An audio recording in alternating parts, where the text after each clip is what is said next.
Por supuesto que vamos a tener que esperar el momento en el que el gobierno haga la presentación oficial de la reforma laboral, de su proyecto de reforma laboral, flexibilización o lo que sea. Veremos llegado el momento, pero queremos saber cómo se planta el universo sindical ante ese debate y también después de la elección del triunvirato de la semana pasada de la CGT. Estamos en comunicación con Julio Piumato, secretario general de la Unión de Empleados de la Justicia de la Nación, miembro del Consejo Directivo de la CGT. Julio, buenos días. Florencia Jalfón te saluda. ¿Cómo te va? Buenos días, Florencia, ¿cómo estás? Bien, gracias por atendernos. Empiezo por preguntarte si hay ya una advertencia, una preparación, una posición tomada en el universo de los judiciales a la reforma que se viene o si están esperando el papel, la letra chica. Y obviamente, conocernos la conocemos. Uh-huh. Desde ya decimos, vos bien decías reforma, modernización, flexibilización. Siempre que se habla de quitar derecho a los trabajadores, se usan eufemismos para no decir, bueno, vamos a una quita de derechos, ¿no? Y cuando uno va a una quita de derechos, está en una línea regresiva, ¿no? Que va en contra de la propia Constitución Nacional. Recordemos que nuestra Constitución plantea... al adherir a los convenios internacionales, hace nuestra la Convención Interamericana de Derechos Humanos, que en el artículo 26 plantea la imposibilidad de ser regresivos los derechos, plantea el concepto de progresividad, es decir, las naciones o los sectores sociales pueden acceder a nuevos derechos, pero nunca perder los que lo tienen. Entonces, cuando se habla, yo veo una liviandad, pero no solo en los que impulsan, que son los mismos de siempre, los que estaban con Martínez de Oz, los que estaban con Cavallo, los que estaban con Macri, con De la Rúa, siempre son los mismos los que impulsan. Pero a mí me sorprende que los periodistas no hagan mención de la Constitución Nacional, ¿no? Y de estos derechos que están consagrados en la Constitución, salvo que el gobierno pretenda denunciar el Pacto Interamericano de Derechos Humanos, y con lo cual, digamos, tendría la posibilidad de discutir esta quita de derechos. Para nosotros es pura y simplemente quita de derechos, pero que además, es bueno decirlo, quitarle derechos sociales, derechos laborales a Argentina y argentinos no es la solución para la Argentina, es generar una nueva y brutal transferencia de ingresos de los sectores del trabajo a los sectores concentrados. Ahora, Julio, yo comparto tu mirada, pero también es cierto que en los últimos años, o mejor dicho, cada vez más, el universo de trabajadores no es el que era. Estamos en prácticamente la mitad de los trabajadores en condiciones muy distintas de esos derechos de los que vos hablás. En muchos casos no tienen esos derechos, y de hecho la discusión en la elección presidencial que proponía Sergio Massa era van a ir por tus derechos, y encontramos un montón de trabajadores que decían ¿qué derechos? Entonces, ante yo eso... no sé qué derechos los que no tenían, obviamente, pero a mí me da la sensación que el problema que hubo ahí es que se votó contra el pasado, porque levantar banderas no me quiero meter en la bueno, pero solamente lo que pero esperá, sí estoy de acuerdo, pero a lo que apunto es a dónde está la representación de esos trabajadores. Y bueno, la representación de los trabajadores fundamentalmente, mirá, la responsabilidad no la tiene el movimiento obrero. ¿Por qué? Porque todos esos trabajadores están en fraude de la ley, un fraude que atesoran los empresarios y las autoridades que tendrían de aplicación, que tendrían que controlar eso, no lo controlan. Entonces, porque ningún sindicato va a querer tener menos afiliados. Es como tirar para arriba una montaña para que se te caiga encima. Todos los sindicatos quieren crecer. Y si no pueden llegar a esos trabajadores, es porque acá hay un fraude de la ley, un gran, terrible fraude de la ley, es que los trabajadores para trabajar tienen que aparecer como autónomos y volver a una figura anacrónica como es la locación de servicios, que era cuando no había derechos laborales. Entonces, esa es la causa. Pero acá el problema de la Argentina y de las empresas no es el costo laboral. Está tercero el costo laboral. Primero es el costo financiero, que es brutal en el país. Te lo puede decir cualquier empresario. Segundo, la presión impositiva. Tercero es el saqueo que tiene la Argentina. ¿Por qué no crece todo la Argentina con la riqueza que tenemos? Es porque nos está saqueando la usura financiera. Hoy la llama con un nombre estentorio y en inglés, carry trade, perdón si pronuncio mal, no es muy fuerte el inglés, que es ni más ni menos que saquear la plata del país. Se dice que Bessent, en esta maniobra, que hizo, ganó $200 millones. ¿Qué empresario argentino gana en 3 días $200 millones? ¿Y esa plata de dónde sale? ¿Quién la paga? Es plata que se va del circuito productivo argentino y se va al circuito de la especulación y al saqueo del país. Ahora, cuando nos sentamos a ver cómo solucionamos este tema, la cuestión es quitarle derechos a los trabajadores. Es una historia conocida. En el año 94, Menem hizo un pacto del empleo. Anda a buscarlo, incluso un sector de la CGT lo había apoyado.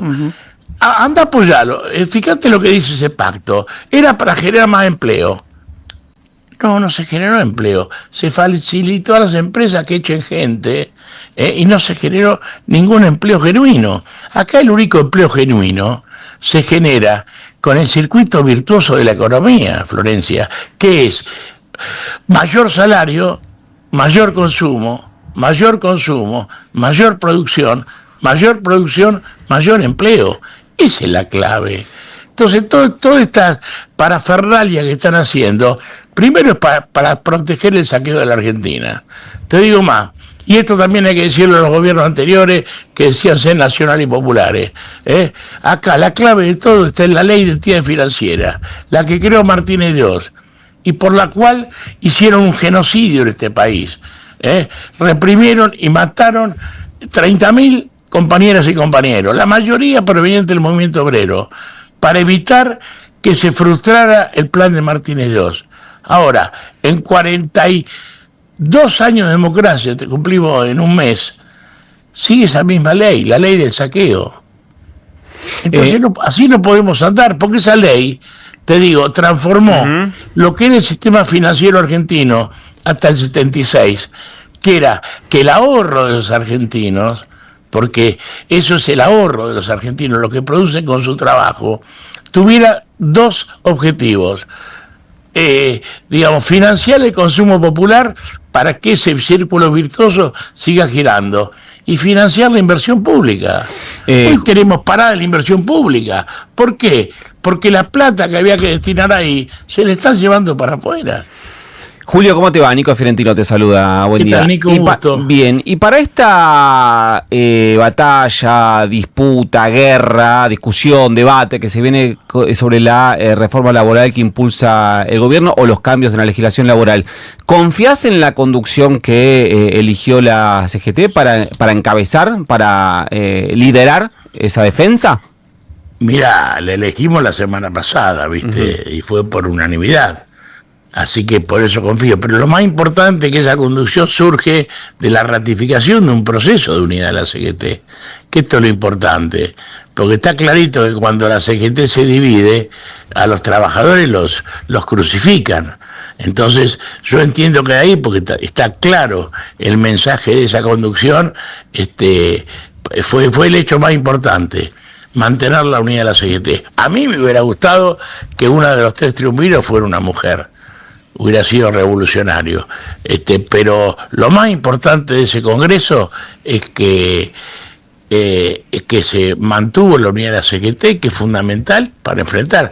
A mí me preocupa la actitud de algunos gobernadores, que se dicen peronistas y se olvidan de la justicia social, y van a avanzar por componendas por la situación de las provincias de dramática, lo sabemos, y por compraventa de favores, avisa que van a avanzar sobre esa cuestión, ¿viste? Y yo te digo, con la historia, ningún país se construye de la esclavitud. Julio, y si uno hace un seguimiento, no te digo ni siquiera de los últimos 20 años. Si nos vamos a los últimos 10, vemos que en términos salariales y de calidad del empleo, en términos de la formalidad del empleo, la situación de las personas que trabajamos empeoró. ¿Hay alguna, o le asignás alguna responsabilidad a la CGT con todas las conducciones que tuvo en los últimos años, con esas dos cosas, que cada vez cobremos menos y cada vez tengamos peores condiciones? No, ¿sabes por qué? Pues fíjate, vamos a tomar la vuelta a la democracia. El aumento de la pobreza y la precarización es inversamente proporcional a la caída de la representación política del movimiento obrero en el Congreso de la Nación. ¿Cuántos representantes sindicales tenemos hoy? Sobre 257 diputados y sobre 72 senadores. Nada. ¿Quién está para ahí? Y son esos legisladores que surgen de cualquier lado, de los evangelistas, de los empresarios, de los financistas, y no del movimiento obrero. Así se hace muy difícil. Pero fíjate vos que con la firmeza de la CGT, en estos últimos años, hasta ahora, paramos el decreto 7023, con una justicia laboral que responde al sentido protectorio histórico que tiene la justicia laboral del salario y de los derechos que están consagrados en nuestra Constitución Nacional. Porque nadie habla de la Constitución Nacional. Acá se la quiere llevar puesta, como te dije al principio, y nadie se preocupa. Entonces, los problemas en la Argentina no se resuelven violando la Constitución Nacional, sino se resuelve eliminando las causas del saqueo que vive el país. Perdóname, sí. Vos analizame, los últimos 10 años, ¿cuáles fueron las transferencias de ingresos en divisa de la Argentina al exterior? ¿Cuánto se fue? ¿Cuánto nos endeudamos y cuánto se fue afuera? Empezá el crédito de Macri, empezá con todo, con el tema de los LELIC, con todas las cuestiones que hubo haciendo, ¿y cuánto saquearon? Y la Argentina está parada, pero eso hay que pagarlo. Ahora lo quieren pagar nuevamente y lo están pagando con el sacrificio a los trabajadores. Nosotros, los judiciales, llevamos 46 paros de 24 horas desde que asumió el gobierno de Milei. Y gracias a eso no perdimos más. Pero acá hay una complicidad, y no del movimiento obrero, hay una complicidad de muchos sectores del Congreso Nacional que le aprueban leyes que perjudica, en el caso de las provincias, a los propios trabajadores de su provincia. Te preguntaba, Julio, si creías que había alguna responsabilidad, si había algo que había que haber que revisar.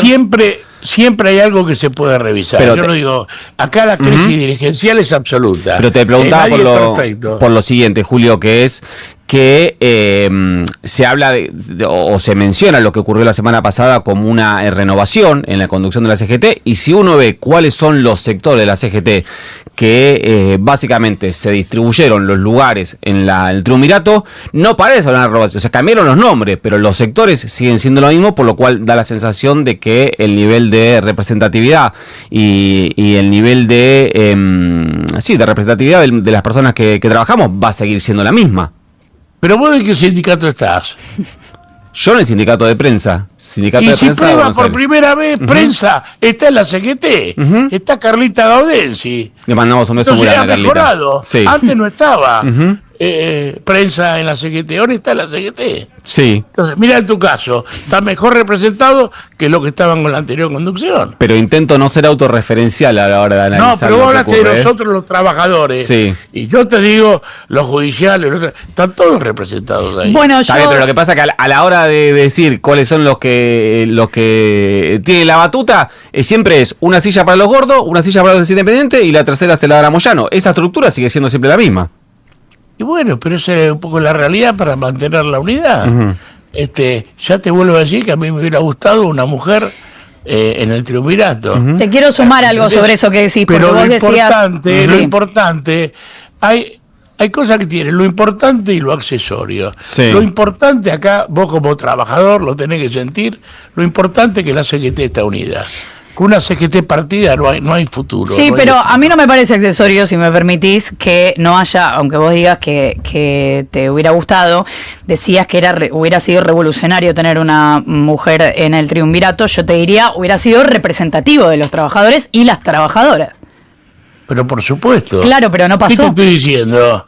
Y no pasó, pero se mantuvo la unidad, porque no se puede conseguir en este momento. Hoy las mujeres están en todas las secretarías, somos un varón y una mujer. Claro. Pero hablando de cómo crece la CGT, hoy vos no te sentís representada por Carla Gaudensi en el Consejo Directivo. Pero yo te estoy preguntando otra cosa respecto. No, pero contestame. ¿Te sentís más representada pero por Carlita yo lo que te Gaudensi? quiero decir es que... pero contestame vos una pregunta. ¿Te sentís representada por ello o no? Yo me siento representada, pero no estoy sindicalizada. Lo que te pregunto es si en las... Entonces, mirá, si los que no están sindicalizados sí. van a criticar al movimiento obrero organizado, es animémonos y vayan. Sindicalizate, peleada adentro, y como todo es nada en el país a nivel de gerencial es fácil. Muchos esperan de los otros los que no son capaces de hacer. Vos no te sindicalizás y esperas que los sindicalizados hagan todas las cosas que vos querrías hacer y que no hacen. Por eso te hablaba de las personas pero te hablaba de los no registrados. En Argentina siempre le echamos la culpa a los otros, pero ninguno toma la posta de estar. Los periodistas organizados la tomaron y ahí tiene una representante genuina. Sí, sin ninguna duda, pero yo te preguntaba por otra cosa. ¿Y por qué? Por el triunvirato. Y el triunvirato, la conducción es un consejo directivo, la CGT, no un triunvirato, no son tres que están ahí en la nube de Úbeda, ¿viste? Es una conducción, es todo, es el consejo directivo. Desgraciadamente, también por las condiciones que está el movimiento obrero, que no son ajenas al país, todavía no hay un líder indiscutido, que es lo que tendría que ser. Entonces estamos con una cláusula transitoria que la Secretaría General la llevan 3 personas. Desde tu punto de vista está más repartido, ¿viste? Porque si hubiera una persona que, como hoy, que no es aceptada por todos, bueno, sería más probable que hubiera una división, ¿viste? Ojalá pronto lleguemos a una conducción, digamos, irrebatible, ¿no? Irreprochable. Y ojalá que esa conducción sea una mujer. Nosotros... Y ojalá que haya una representación de los no registrados, eso es lo que yo Perdóname, y los no registrados no. Los no registrados hay que registrarlos, pero hay que denunciar a los gobiernos que permiten este tema, a las autoridades económicas y a los empresarios que violan la ley. Claro, ustedes lo denuncian. Eso es algo que no pueden hacer. No, pero fíjate. Pero pará, me haces una pregunta, yo te la contesto. Déjame terminar. Pero me hiciste una pregunta, déjame contestártela. Sí. No, los trabajadores no registrados no estamos en condiciones de denunciar a empleadores. Por eso digo, en general, que es interesante que haya una representación. Sí, pero escúchame, los trabajadores, nosotros el tema lo venimos diciendo desde hace rato de los trabajadores, no los podemos representar porque no están sindicalizados, ¿me entendés? Porque tienen locaciones de servicio, podemos denunciar la situación, pero es el gobierno en que no se hace eco, son los empresarios que no se hace eco. Para nosotros, mirá, y te lo digo con el Papa Francisco, los sindicalistas tienen que mirar no solo dentro de las murallas, sino lo que está más allá de ellas. Y más allá de ellas son los trabajadores que están con la corrupta sistema de que son autónomos y los trabajadores que no tienen trabajo, los que están en los movimientos sociales.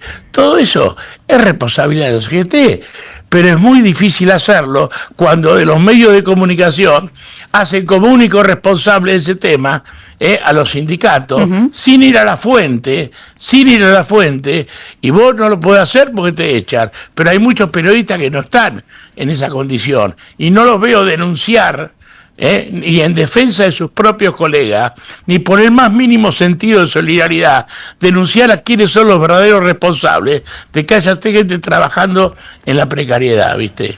No los veo. Es Julio Piumato, secretario general de la Unión de Empleados de la Justicia de la Nación, miembro del Consejo Directivo de la CGT. Muchas gracias, Julio, por habernos atendido. Abrazo enorme y buenos días. Buenos días.